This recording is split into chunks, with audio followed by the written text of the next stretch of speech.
Ny tokony kosa ireo mpivarotra ao amin'ny tsenan'ny solomaso Andravoahangy sy ireo mpivarotra enta-madinika na ny quincaillerie madinika eo anivon'izany toerana izany androany vokatry ny fananganana ilay trano so teo anivon'ny toeram-piatsonan'ny fiarakodia ho an'ireo mpividy ao an-toerana. Araka izany dia nakaton'ireo mpivarotra ny tsena hatramin'ny 1 ratoandro. Mbola mitohy ny fananganana ilay foto-drafitrasa etsy anoloana ny tsena Andravoahangy.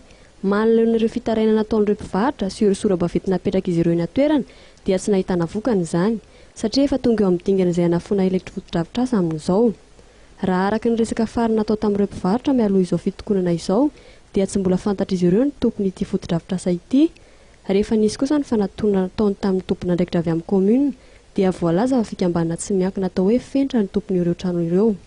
Tanteraka zany izay mpivarotra satria raha nandalo teto anareo tamin'ny herinandro dia ajanona ny fananganana ilay foto-drafitrasa izay hitantsika amin'izao fotoana izao dia raha antsika mahita amin'izao fotoana izao fa efa anafo ilay tompon'ilay ONG.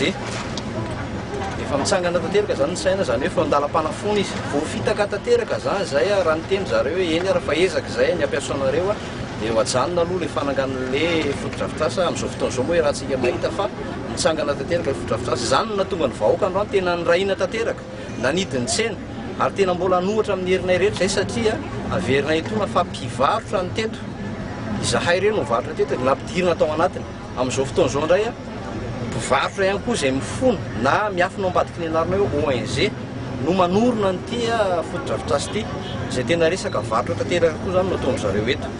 Araka ny fantatra dia tsy foto-drafitrasa ahitana fivarotana 5 eo ity naorina ity izay voalaza fa hivarotana quincaillerie ihany.